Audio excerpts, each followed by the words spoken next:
Hi friends, welcome back to our channel. నేను రీసెంట్గా విజయనగరంలోనే famous అయిన సుబ్రహ్మణ్య స్వామి వారి టెంపుల్ని విజిట్ చేశాను. దాని లొకేషన్ వచ్చేసి పూల్బాగ్ రోడ్లో ఉంటుంది. మ్యాక్సిమం రైల్వే స్టేషన్కి 4 కిలోమీటర్స్ దూరంలో ఉంటుంది. గుడి దగ్గర సుబ్రహ్మణ్య స్వామి విగ్రహం ఉంటుంది. అది లాంగ్ నుంచి కూడా చాలా క్లియర్గా కనిపిస్తుంది, ఎందుకంటే అది సుమారు 60 అడుగులు ఎత్తు ఉంటుంది.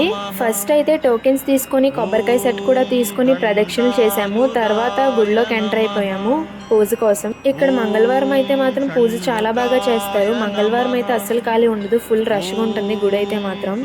ఇక్కడ పూజ కంప్లీట్ చేసుకుని బయటకు వస్తే అక్కడ గ్లాసులతో పాలు పెడతారు. ఆ పాలు తీసుకొని విగ్రహాలు ఎదురుగా ఉంటాయి, అక్కడ అభిషేకం చేయాలి. నమో నమో శ్రీ సుబ్రహ్మణ్య పాలిసు నమ్మను అమిత వరణ్య నాగన రూపది నెలసిద దేవా. ఈ టెంపుల్ సరౌండింగ్స్ లో అయితే మాత్రం చాలా పీస్ఫుల్ గా అనిపిస్తుంది. నెక్స్ట్ ఇక్కడ తులాభారం కూడా ఉంటుంది. ఎవరైనా మొక్కుకున్న వాళ్ళు తులాభారం కూడా వేస్తారు. గుడి బయట బెల్లం ఉప్పు అమ్ముతారు. ఆ ఉప్పు తీసుకుని పక్కనే ఉన్న లక్ష్మీదేవి పాదాలు ఉంటాయి, అక్కడ వేస్తే ఉప్పు వేస్తే ఎటువంటి ముప్పులైనా సరే తొలగిపోతాయని వాళ్ళ నమ్మకం. ఈ ఆలయంలో ముడుపు కట్టి శ్రద్ధగా పూజిస్తే మాత్రం మనం అనుకున్న కోరికలన్నీ ఖచ్చితంగా నెరవేరుతాయంట.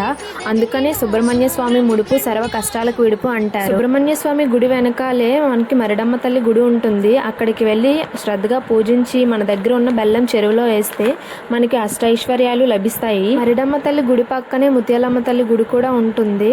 మన కోరికలన్నీ నెరవేరాలంటే ఖచ్చితంగా సుబ్రహ్మణ్య స్వామి గుడికి వెళ్ళండి, ఖచ్చితంగా నెరవేరుతాయి. మా పూజ అయితే కంప్లీట్ అయిపోయింది. Thank you for watching this video. Please do like, share and subscribe this video.